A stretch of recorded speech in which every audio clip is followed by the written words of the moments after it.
Demikianlah diselesaikan langit dan bumi dan segala isinya. Ketika Allah pada hari ketujuh telah menyelesaikan pekerjaan yang dibuatnya itu, berhentilah ia pada hari ketujuh dari segala pekerjaan yang telah dibuatnya itu. Lalu Allah memberkati hari ketujuh itu dan menguduskannya, karena pada hari itulah ia berhenti dari segala pekerjaan penciptaan yang telah dibuatnya itu. Demikianlah riwayat langit dan bumi pada waktu diciptakan. Ketika Tuhan Allah menjadikan bumi dan langit, belum ada semak apapun di bumi, belum timbul tumbuh-tumbuhan apapun di padang, sebab Tuhan Allah belum menurunkan hujan ke bumi, dan belum ada orang untuk mengusahakan tanah itu. Tetapi ada kabut naik ke atas dari bumi dan membasahi seluruh permukaan bumi itu.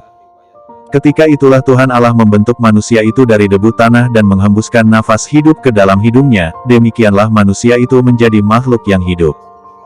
Selanjutnya Tuhan Allah membuat taman di Eden, di sebelah timur, disitulah ditempatkannya manusia yang dibentuknya itu.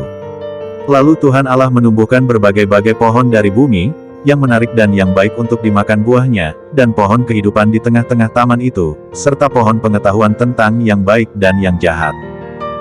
Ada suatu sungai mengalir dari Eden untuk membasahi taman itu, dan dari situ sungai itu terbagi menjadi 4 cabang. Yang pertama, namanya Pison, yakni yang mengalir mengelilingi seluruh tanah Hawilah, tempat emas ada. Dan emas dari negeri itu baik, di sana ada damar bedolah dan batu krisopras. Nama sungai yang kedua ialah Gihon, yakni yang mengalir mengelilingi seluruh tanah Kus. Nama sungai yang ketiga ialah Tigris, yakni yang mengalir di sebelah timur Asyur. Dan sungai yang keempat ialah Efrat. Tuhan Allah mengambil manusia itu dan menempatkannya dalam Taman Eden untuk mengusahakan dan memelihara taman itu. Lalu Tuhan Allah memberi perintah ini kepada manusia, semua pohon dalam taman ini boleh kau makan buahnya dengan bebas. Tetapi pohon pengetahuan tentang yang baik dan yang jahat itu, janganlah kau makan buahnya, sebab pada hari engkau memakannya, pastilah engkau mati. Tuhan Allah berfirman, tidak baik, kalau manusia itu seorang diri saja. Aku akan menjadikan penolong baginya, yang sepadan dengan dia. Lalu Tuhan Allah membentuk dari tanah segala binatang hutan dan segala burung di udara.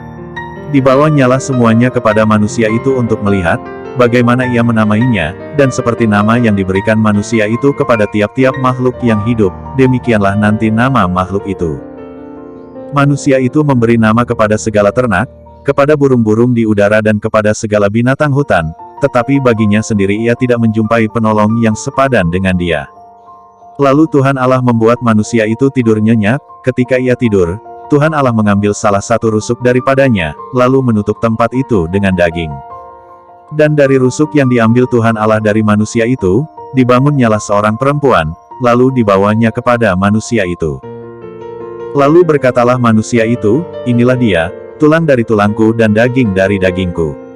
Ia akan dinamai perempuan, sebab ia diambil dari laki-laki. Sebab itu seorang laki-laki akan meninggalkan ayahnya dan ibunya dan bersatu dengan istrinya, sehingga keduanya menjadi satu daging. Mereka keduanya telanjang, manusia dan istrinya itu, tetapi mereka tidak merasa malu.